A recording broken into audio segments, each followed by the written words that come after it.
July growing old, we are almost at the end. Today on Lead Story Monday edition, we talk about Don Wehby, the impact of the former head of Grace Kennedy and Company Limited, who checked out at 62 late on Saturday. And of course, we check in with our friends in the Caribbean because the Caribbean Association of Principals of Secondary Schools recently had their biennial conference, and I'm sure you want to hear as much as I do whether the problems that our counterparts are facing are the same ones that assail education here in Jamaica, affecting the teaching learning experience and ultimately the outcomes from the children who sit examinations and look to matriculate to more training or even to join the labor force. It's Lead Story Monday and it's CVM TV. Let's start the show.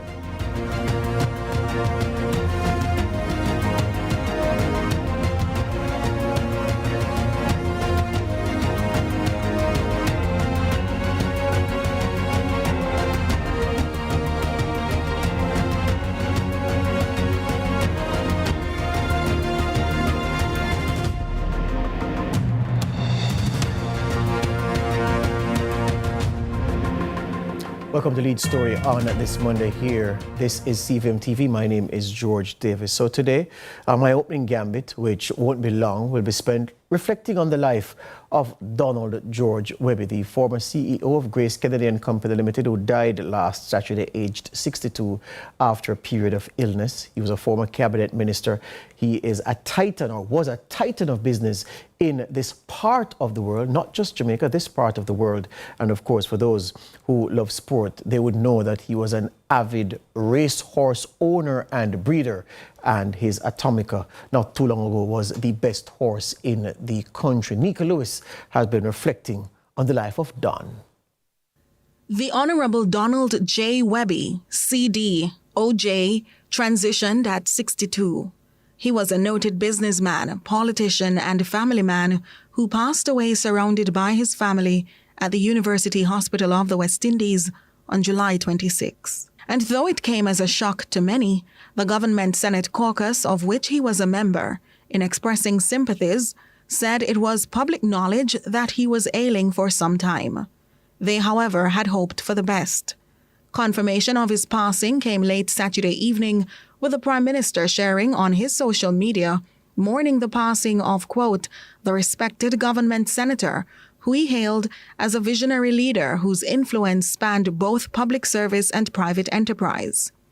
Senator Wehby was the group's chief executive officer of Grace Kennedy Limited, a tenure he began on July 1, 2011, after serving as group chief operating officer first and rejoining the company in October 2009. The Prime Minister recalled how his transformational leadership helped guide Grace Kennedy's expansion into regional and global markets and established it as one of the Caribbean's most dynamic conglomerates. Prime Minister Holness says he served with integrity as government senator and minister without portfolio in the Ministry of Finance from September 2007 to October 2009 and again in the Senate from 2016 onward, always offering wisdom, mentorship, and a firm belief in the potential of his homeland. Senate President Tom Tavares Finson, deeply saddened at his passing, in a statement described it as a tremendous loss, adding Wehby was a distinguished business leader and former legislator. He shares Senator Wehby's contribution to debates in the Senate were always impactful, sober, and incisive. Above all, he says Wehby was a decent human being who operated with integrity, compassion, and a sincere commitment to the advancement of Jamaica. Leader of government business in the Upper House of Parliament, Kamina Johnson-Smith, thanked his family, with whom she grieves, for sharing him not just with the Parliament, but with the wider Jamaica. She notes his contribution to national life spanned several sectors, including politics, corporate Jamaica, the diaspora, sports, and philanthropy. The minister concludes, quote, Don is one of Jamaica's finest sons. Senator Abka Fitzhenley, JLP Communication Task Force Chairman, lauded Wehby in sporting terms. Our thoughts go out to his family, in particular his wife Hillary, his son Nicholas, and his daughters Stephanie and Abigail. They can be comforted that the Jamaican son, the distinguished son of Jamaica, Don Wehby, has served his country. He has played a good innings, and he is resting comfortably in the arms of our Lord and Savior.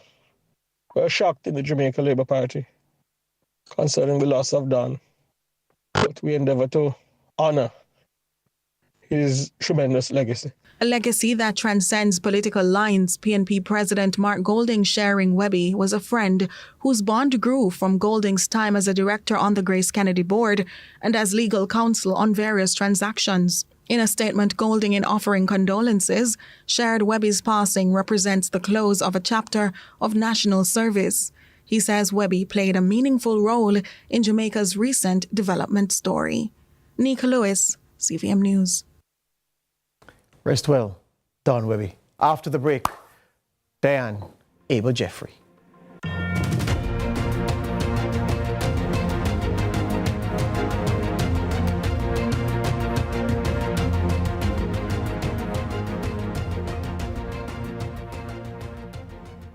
Delve deep into the issues. We'll take you beneath the surface. Greetings and salutations. My name is Orville Higgins and it's another edition of Fan Central. Talking to the people at the heart of the top sporting stories. Hear from your favorite sportsmen and women and the administrators who work tirelessly to make it all happen. It's live sports talk. I've written an entire article. Yeah. Looking at all the major issues every Tuesday at 9 p.m. It's Fan Central.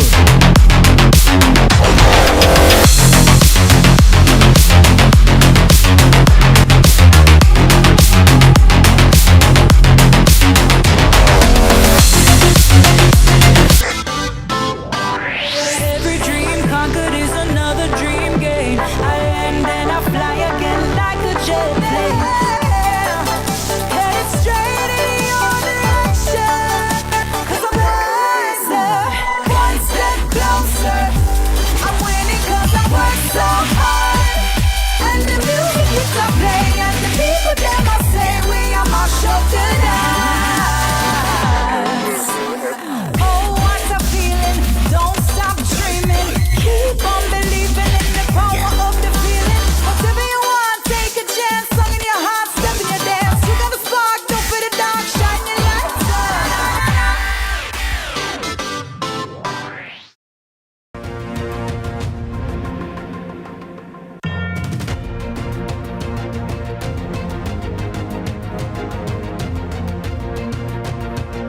Back with us on Lead Story on this Monday. Well, education is under the microscope now because the Caribbean Association of Principals of Secondary Schools recently had their 30th biennial conference. And coming out of the conference, one of the things that I certainly want to do, and I hope you do too, is there a homogeneity of problems facing the leaders of secondary schools throughout the Caribbean? And what I mean is this: the problems that assail those who lead and manage schools in this part of the world, in this country, the issue of spotty attendance among students, the issue of poor performance in external exams, the issue of trouble getting transportation to school to be present and on time consistently, and of course the issue of teacher remuneration. Those are issues that are front and center in any discussion in Jamaica about education and what education is primed to deliver given the quality of the input. So are those problems the same assailing our friends out there in the Caribbean as they huddled, they caucused to discuss important issues? Who will answer that? Well, the immediate past president of the Caribbean Association of Principals of Secondary Schools is Diane Abel-Jeffrey, one of Grenada's finest. Good evening, Diane. How are you? Good evening. I'm fine, thank you, and good evening to all of your viewers. Excellent. Thank you for having me here. You're most welcome. You're most welcome. So tell me, I stuffed a lot into into setting the foundation for the discussion. Is there a homogeneity of problems assailing Caribbean school principals at this time? I will say yes to this question. As we have discovered through our collaboration and communication, the schools throughout this region are facing the same problems.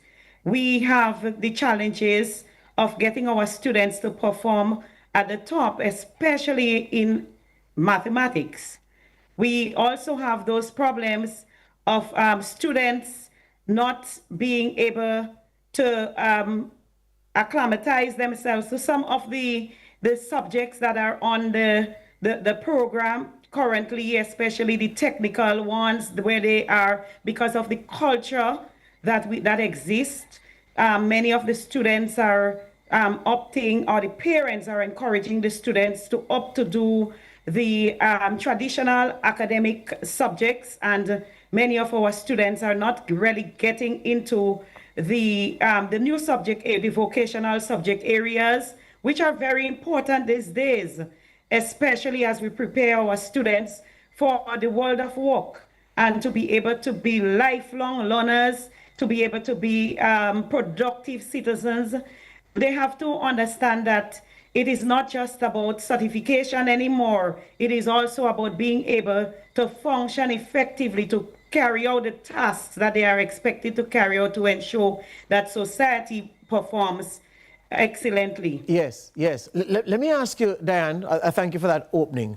The issue of students moving from primary school to secondary school across the region, and certainly one of the problems that we're having here in Jamaica, where the quality of education that the students are exposed to, which then puts them in a position to perform at their grade level. And then because of the system we have where you must be promoted eventually from primary school to secondary school, several children, a lot of children to be fair, are making that transition, not being able to cope at grade 7, not being able to cope at first form, not being able to read at the grade 7 level, and not being able to do mathematics well at the grade 7 level. Is that a problem that the rest of the Caribbean is facing as well?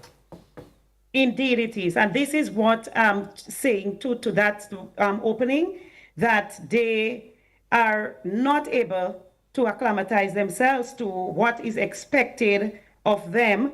And because they are in secondary schools and they believe that secondary education is just about academics, they tend to stick to the academics. And in some of the systems, it is not well organized in a manner to cater for the different areas. So in a lot of cases, the focus is mainly on the academics, whereas there needs to be a broader focus so that the students who are now entering secondary school, it doesn't matter how well they perform or how badly they perform, but they are going to secondary, they need to be exposed to much more than the academics so that they will be able to perform better. Yeah, all right. Thank you for that. So here's this thing now. Right here in Jamaica, the policy is not even 2 weeks old yet. It's set to take effect a few weeks from now at the start of the new school year in September. But what this government has said is that, look, we are going to implement a policy where we hold on to that child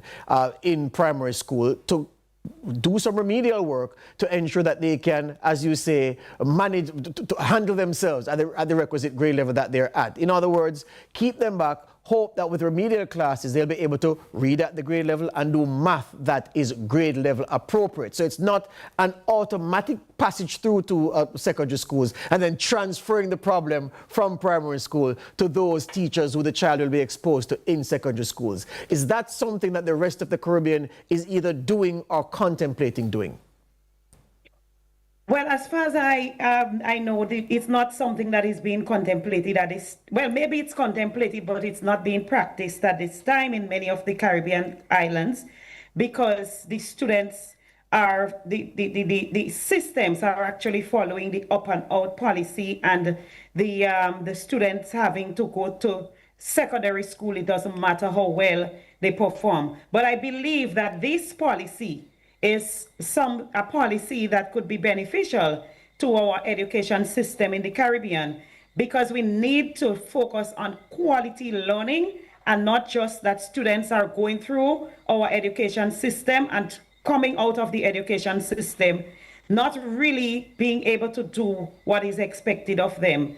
As a matter of fact, it is always said that a graduate is one who is able to pass 5 key subject areas. You know, you have the sciences, you have the math, the English, and the social science, and the other subject area.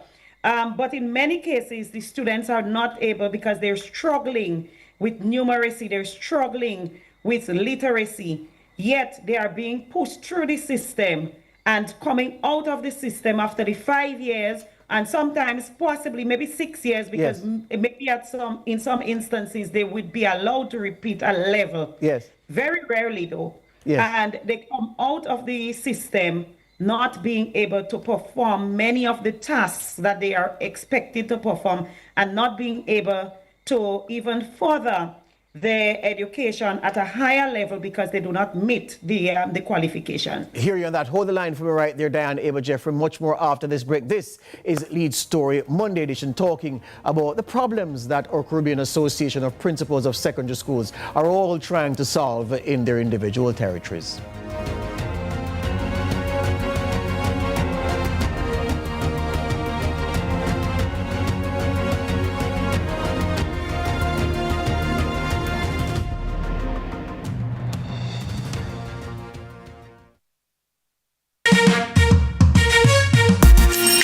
Hey everybody, I'm Yendi, and this is Odyssey with Yendi.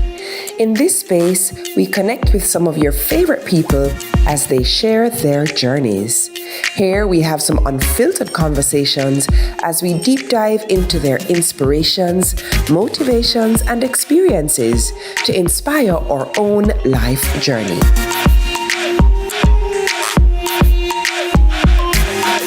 Odyssey with Yendi. Brought to you by Grace, Singer, and IslandNet Services. Jamaica is paving the way to becoming a republic. Our future, our choice. The time by the Ministry of Legal and Constitutional Affairs is 6:45.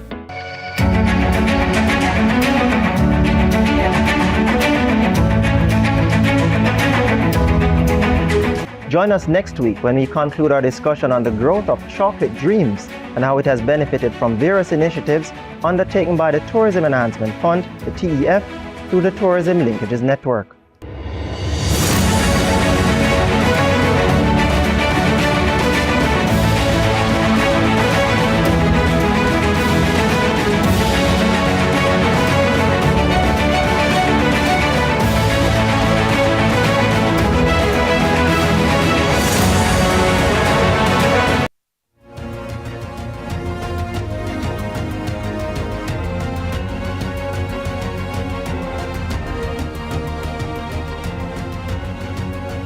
Welcome back to Lead Story here on CVM TV. My guest is Dr. Diane Abel Jeffrey, immediate past president, Caribbean Association of Principals of Secondary Schools. She's also the principal of St. Andrew's Anglican Secondary School in Grenada, one of Grenada's finest educators, and she leads the Grenadian equivalent of this Caribbean body.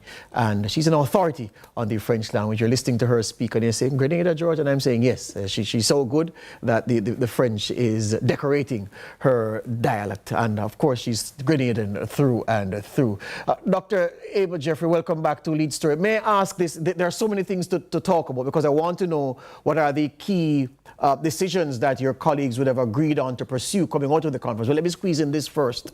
Here again, and because the problems are so similar, I'm taking the liberty to do so. Here again, in this country, what they've also sought to do in an extension of the policy that I spoke to just now is that coming into grade 7, those students coming from the primary school into secondary school, they're saying, okay, where there are weaknesses where numeracy and literacy are concerned, rather than do 10 or more subjects that a regular student would do, those with challenges will do only 6. So we're reducing the workload, focusing on the core numeracy and literacy and the social science subjects, as you mentioned, and trying to get them up to the level before we give them the full gamut of subjects to manage. What do you think of that as a policy approach to solving the problem that we're agreeing on exists? Okay, so this is also something that is being considered even in my home state, Grenada, and it's being considered in some of the other OECS states as well, where we reduce the program for those who are not able to take up all of the subjects that they are currently exposed to. However, it was just discussions. I believe that this, as a policy, can actually help the students, but we would have to be focused in terms of what we are giving to them to ensure that they still have a very diverse set of subjects, rather than we focus on one area, because we do not want to lock them in to give them a limited exposure to. We want them to be able to be exposed in different areas And then once we are able to track what they are good at, then we can channel them into those directions. So I believe that with proper planning, we can effect that policy. Hear you on that. And yes. All right, sorry for that, but let me ask you this, let me go straight to this. The big action items or those big ticket items that your colleagues would have agreed on coming out of this recent meeting of the Caribbean Association of Principals of Secondary Schools, can you tell my listeners, my viewers and listeners, the big 2 or 3 things that you've all agreed that you will pursue? Okay, so for one, we understand and we agree that there is a problem with mathematics, for example, and we know that we must approach it in a different way. So we have to look at what is actually causing the challenges. We've discussed those, but we have to rely on the data and then use strategies that we can overcome those challenges that we are encountering. So we've discussed many. We've had presentations because we've had a number of presentations throughout the conference, apart from our business meeting, which ended on Saturday. Throughout the week, we had panel discussions, we had presentations from various experts, and from those presentations, we came up with strategies of how, for example, we can improve students' study techniques. How, for example, we as visionary leaders can change our approach to teaching and to learning, having our students being more action-oriented, so our teaching approach being more student oriented, rather than us as teachers using the chalk and talk, but having students coming together, creating projects, doing multidisciplinary projects, and so on and so forth. We've also looked at strategies for literacy. So some of the strategies that can be used in literacy to improve students' learning. And we also have to consider that there are students with learning disabilities or learning challenges. So we also have to think about these students. So we believe that we must focus on these students if we are to produce quality students, if we are to expose students to quality education, we have to cater for every student. Yes. So these are the areas that we will look, some of the areas that we looked at. These are some of the things that we believe that we must focus on. We have to be data driven. We have to change our approach, ensure that our students are involved more, that they are a part of their learning, and we are just leading and guiding them. Yes. Let me ask you about the issue of teacher retention, because you know that the Caribbean is a fertile hunting ground for our neighbors up north who want excellent teachers who they can put into their system to train up the next generation of their workers, their entrepreneurs, the bedrock of society, people, of course. There's a huge problem in this country. Did that issue come up at the meeting, and what was the verdict? Well, one of the indirect things that came up, not this directly, but indirectly, is the need to train our teachers, because we have in a lot of the small island states, our teachers are teaching, getting into the system before they are trained as teachers. So we believe that there must be a focus on pre-service training as well as in-service training, continuous training for our teachers. And we did not get to that point of discussing the teacher retention because we did not see that as the main issue at this time, but rather than the professional development of the teacher and ensuring that the teacher understands the pedagogy. The teacher has, we have a lot of our teachers coming into the system already with the content, but they lack the pedagogical skills. So we believe that we need to focus on those. All right. In the last minute or so, Dr. Ava Jeffrey, help me with this one.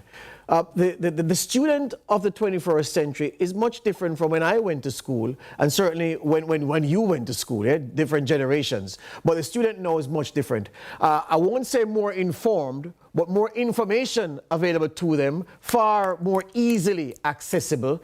The world is a very different place. They're being buffeted repeatedly by bits of information from all sides. They can be plugged in to the information concourse and just know everything and find out everything. Attitudes are different.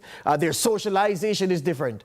How has the pedagogy of teaching, how has the modern teacher changed to meet the requirements of harnessing young minds like these, which we are growing in this society today?